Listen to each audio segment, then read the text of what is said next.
इस वक्त की बड़ी खबर बिहार के सीतामढ़ी से आ रही है और इस घटना को सुनकर आपको लगेगा कि बिहार में शासन और प्रशासन का इकबाल खत्म हो चला है। और आपको बताते चले कि एक दबंग मुखिया की दिन दहाड़े हत्या कर दी गई है और बीच सड़क पर अपराधी ताबड़तोड़ गोलियां बरसाने लगते हैं और मुखिया जी को 5 गोली मारी जाती है, जिसके बाद मुखिया जी को नर्सिंग होम में एडमिट कराया जाता है, लेकिन उनकी जान नहीं बच पाती है। और इसके बाद तो सीतामढ़ी में बवाल मच गया है। हजारों लोग सड़क पर उतर आए और शासन और प्रशासन के विरोध में नारा लगाने लगे। सीतामढ़ी में बवाल मच गया है और आखिर पूरी घटना क्या है, पूरी घटना इस 3 से 4 मिनट की रिपोर्ट में हम आपको बताने जा रहे हैं।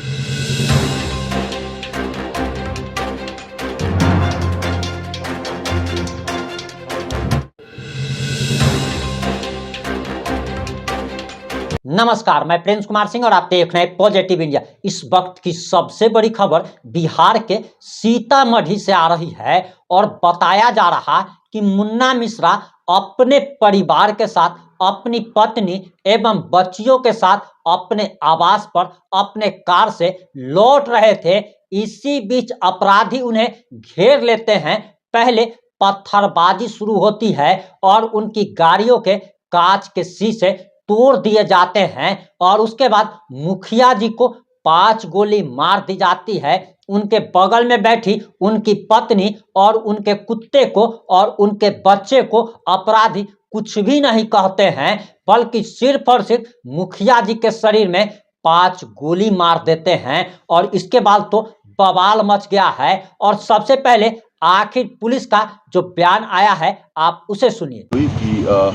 कन्हौली थाना अंतर्गत कचौर ग्राम के मुखिया जो हैं श्री मुन्ना मिश्रा, थाना अंतर्गत हरिहरपुर के नज़दीक गोली मार दी गई। वो करीब 5 राउंड गोलियां लगी हैं और उन्हें यहाँ स्थानीय निजी अस्पताल में लाया गया, जहाँ पर चिकित्सकों द्वारा उन्हें मृत घोषित किया गया। फिलहाल उनके शव को पोस्टमार्टम हेतु स्थानीय सदर अस्पताल लाया गया है। अभी किसी प्रकार की कोई जानकारी उपलब्ध नहीं कराई गई है। फिलहाल इतनी जानकारी है, हम लोग उस पर अग्रिम कार्रवाई कर रहे हैं। एफएसएल इत्यादि की टीम भी आ गई हैं एवं हम लोग अभी जाकर घटनास्थल का निरीक्षण करके एवं अन्य जो मानवीय और तकनीकी साक्ष्य उनका संकलन करके अग्रिम कार्रवाई करेंगे। मुखिया जी कहाँ जा रहे थे सर? अभी जो सूचना प्राप्त हुई है, चूंकि उनकी वाइफ उनके साथ थी, लेकिन वो अभी बोलने की कंडीशन में नहीं है।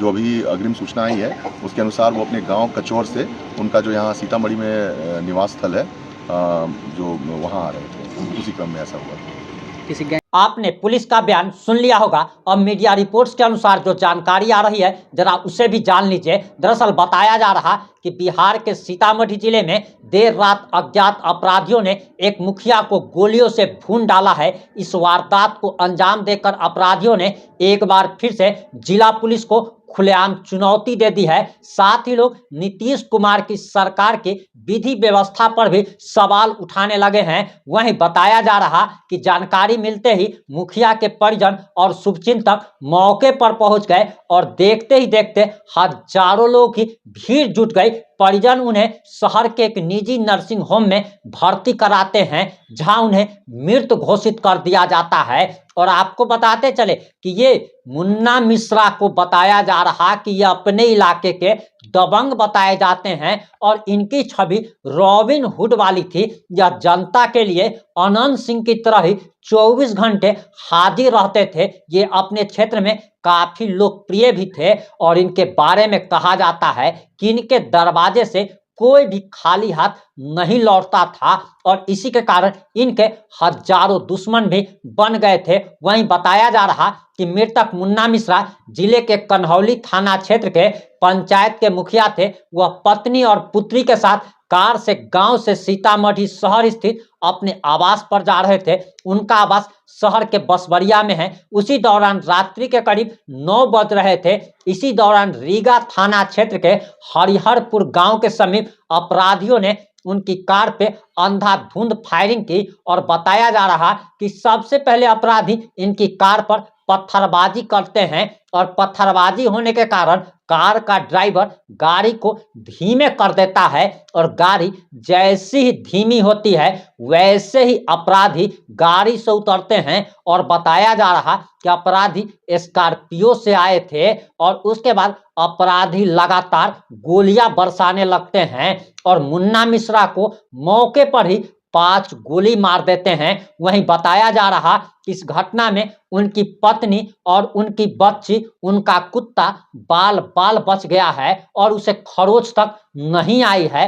यानी कि अपराधी का निशाना सिर्फ और सिर्फ मुन्ना मिश्रा थे। जरा सोचिए कि जो अपराधी एक व्यक्ति को 5 गोली मार सकता है तो उसकी बगल में बैठी पत्नी को, बेटी को और कुत्ता को क्या 3 गोली नहीं मार सकता था। लेकिन अपराधी जो है उनकी पत्नी को, बच्ची को और कुत्ता को कुछ भी नहीं कहता है, बल्कि सिर्फ और सिर्फ मुखिया पर गोली चलाई जाती है। और बताया जा रहा कि अज्ञात अपराधी स्कॉर्पियो से आए थे। अपराधियों ने मुखिया की कार पर पत्थरबाजी कर उन्हें गाड़ी रोकने को विवश कर दिया और जैसे ही मुखिया की कार की गति धीमी होती है, अपराधी ताबड़तोड़ फायरिंग करने लगते हैं, जिसमें मुखिया को 5 गोली लगी है। इस घटना की खबर मिलते ही सदर डीएसपी समेत अन्य थानों की पुलिस मौके पर पहुंचकर जांच में जुट गई है। वहीं सदर डीएसपी रामकृष्णा ने बताया कि परिजनों द्वारा अभी तक किसी पर भी संदेह जाहिर नहीं किया गया है। वहीं पत्रकारों के एक सवाल के जवाब में डीएसपी ने कहा कि किसी गैंग का नाम कहना अभी जल्दबाजी होगी। उधर एसपी मनोज कुमार तिवारी ने बताया कि किसी से पूर्व में दुश्मनी होगी, उसी का परिणाम इस घटना के रूप में देखने को मिला है। वहीं एसपी महोदय का कहना है कि इस घटना की जांच की जा रही है और जल्द ही अपराधी पकड़े जाएंगे। अब जरा सोचने की बात है कि बीच सड़क पर अपराधियों का मनोबल कितना ज्यादा बढ़ चुका है और बिहार के माननीय मुख्यमंत्री नीतीश कुमार तो इसी में खुश हैं। जरा आप सोचिए कि जब तेजस्वी यादव का शासनकाल आ जाता है तो इससे भी ज्यादा अपराध चरम सीमा पार कर जाता है। लेकिन ऐसा भी बात नहीं है कि बीजेपी और जेडीयू के शासनकाल में कोई राम राज आ जाता हो, लेकिन इन लोगों को सत्ता में लाते हैं हम बिहारी ही, और बिहारी ही इनको वोट देकर विधानसभा भेजता है, शासन चलाने के लिए भेजता है। तो आप जैसा पेड़ लगाइएगा वैसा ही आपको भोगना पड़ेगा, वैसा ही फल की प्राप्ति आपको होगी। आप जैसी सरकार बनाएंगे वैसी ही शासन व्यवस्था आपको मिलेगी और ऐसे ही कत्लेआम होता रहेगा। क्योंकि जब तक बिहार में नीतीश और लालू की जोड़ी बनी रहेगी तब तक बिहार में ऐसा ही होता रहेगा। चाहे बिहार के माननीय मुख्यमंत्री नीतीश कुमार महागठबंधन की सरकार में हो या फिर बीजेपी के साथ एनडीए की सरकार चला रहे हो, लेकिन उससे कोई फर्क नहीं पड़ता है। हत्या, लूट, अपहरण, बलात्कार जो है वो होता ही रहता है। हम ये नहीं कह रहे हैं कि कोई ऐसा व्यक्ति आ जाएगा तो राम राज्य आ जाएगा, लेकिन ये बात तो जरूर है कि जिस प्रकार से अपराध का ग्राफ लगातार बढ़ता चला जा रहा है उससे आप समझ सकते हैं कि बिहार अपराधियों का पनाहगाह बन गया है और इस मामले पर हमारी नज़र बनी हुई है। और जैसे ही कोई भी नया अपडेट आएगा हम आप लोगों तक जरूर पहुंचाएंगे। जुड़े रहें हमारे साथ। जय हिंद, जय भारत।